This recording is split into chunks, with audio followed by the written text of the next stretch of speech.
So Australia, a country in the edge of the map and the only continent-spanning nation, or kinda, depends on how you look at it.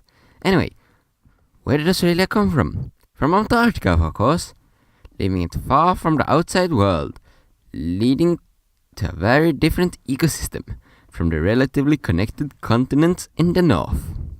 But there's one species who doesn't care if there's a large chunk of water in the way of their spreading, or many.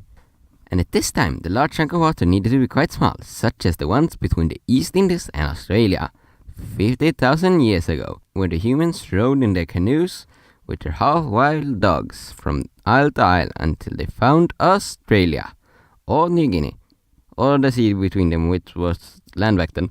It would take tens of thousands of years before anyone would find and take interest in the continent again, but the first to do so were the Dutch, who sent an expedition to find landmass in the south believed to be needed to balance the one in the north, but they only found Tasmania, which they named Van Diemen's Land. But this failure would not do, so they set out again, finding the continent. But the natives' lack of concept of personal property left no room for trade, so the Dutch soon lost interest, along with the world. But when the US won the War of Independence, the British had no place to store their criminals, so their prisons became overcrowded.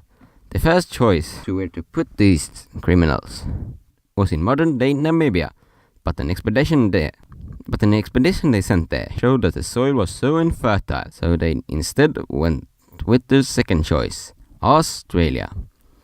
But now the prison had become so overcrowded, if any more people were sentenced, they would have to sleep on top of each other. So they just sent the convicts to Australia without knowing anything about the soil, other than that it was believed to be fertile, and that another island named Norfolk was believed to hold good flax and pine that the Brits needed for their ships, both of which were at the time imported from Russia. But if you're the world's greatest naval power, you can't rely on others to build your navy. So after they arrived in modern-day Sydney, a ship was sent to Norfolk. But as it turns out, the land was infertile, the pines were only good for shanties, and the flax was poor. Not that they would know, since there are no flax dresser, until the arrival of the Second Fleet, so Norfolk was soon abandoned. The fertile soil, along with the lack of tools and draftable, led to awful harvest and starvation back in the mainland. But after a time, the colony could sustain itself with the help from their homeland, and soon started to colonize new places, such as Tasmania. But they faced the same problem of starvation, and instead of wading through it like the mainland, they turned to kangaroo hunting, leaving the convict with access to guns and with major bush experience. So when the agriculture got sustainable, many lost their livelihoods as hunters, so instead they turned to stealing and bushranging, which many gang pillaging and looting the countryside, which only ended decades later, when the subcolony had grown large enough to deal with them. Meanwhile, on the mainland, they had grown self-sustainable, but faced a new problem. The old governor had left, but there was no one to replace him, so the Australians of course made a sensible decision to put a military dictatorship in power. This resulted in a military monopoly in the colony, not even broken when a new governor arrived. But they were slowly given less and less power by destroying their monopoly on imports. But soon the military got enough of the reforms, taking away their power, so initiated a successful coup, once again leaving them in charge of the colony. After a few years, the British government had enough of this, so arrested the coup leaders and sent a new governor, along with a new regiment, to replace the one who had taken control of the colony. The new governor, unlike his predecessor, felt that the convicts could be reformed, so started to build a system upon this principle, giving convicts more rights, and fixing the infrastructure of the colony, by giving convicts a conditional pardon if they helped and worked hard enough. His rule brought huge expenses for Britain, and huge improvements in the colony's development, which was the opposite outlook to his predecessors. He severely decreased cost and convict rights at the cost of not improving the colony. But he also established secondary penal stations in Tasmania, called Macquarie Harbour and Port Arthur, and they also recolonized Norfolk for this, since at least its remoteness could stop escapes. Tasmania soon also wanted more autonomy and became a separate colony in all but name. Many new settlements started to pop up, and Western Australia was settled and proclaimed, and South Australia soon broke off from New South Wales as a colony that would not contain convicts. Melbourne and Victoria had also grown rapidly and wanted and were granted separation from New South Wales, and Queensland soon did the same. But soon gold was found in Australia, starting a gold rush. But the real treasure found in this discovery was not the wealth, but all the friends they made along the way.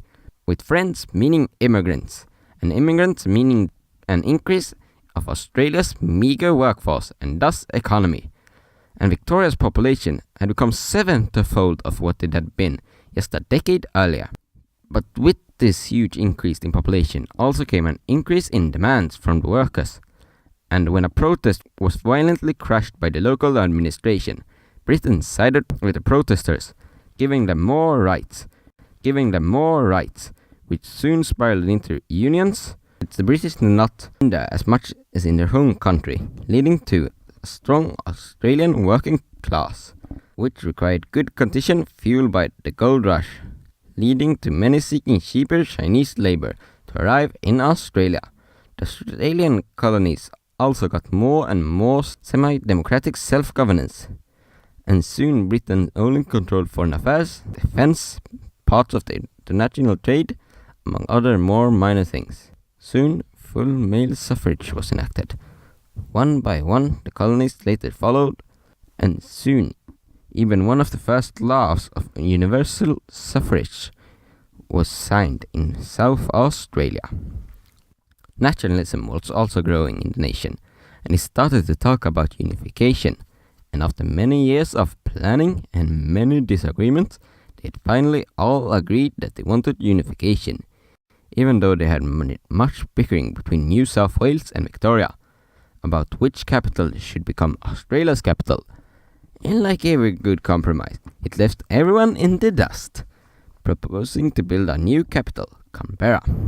They sent the proposal to the UK, where it was accepted. This treaty also brought them southeastern Guinea as an external territory, but they were not completely free from the UK, but had a lot of autonomy. Right before Federation, and for a bit after, they also joined the British in the fighting in both the South African Second Boer War and the Boxer Rebellion in China.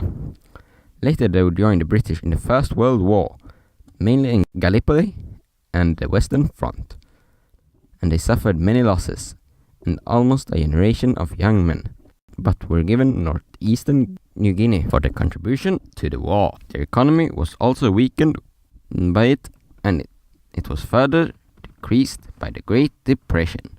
But soon another world war was on the horizon, and with the inclusion of Japan to Britain's enemies, Australia now needed to protect their homeland.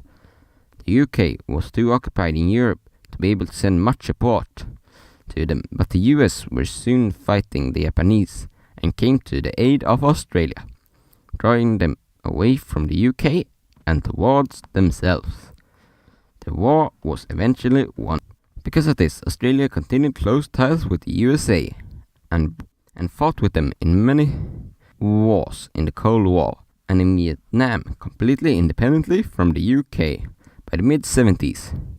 The New Guineans had gotten enough of Australian rule and appealed to the UN for independence, which they were granted, with little opposition from Australia. Even later, in the mid-80s, Australia finally destroyed the last judicial ties to the UK, making them fully independent. Their continued close ties with the US is showed in their participation on their side was in Iraq, Afghanistan, Syria, and more. And rest is only for the future to tell. And in the next episode of History Bubble, we'll go on to the next nation, namely Austria.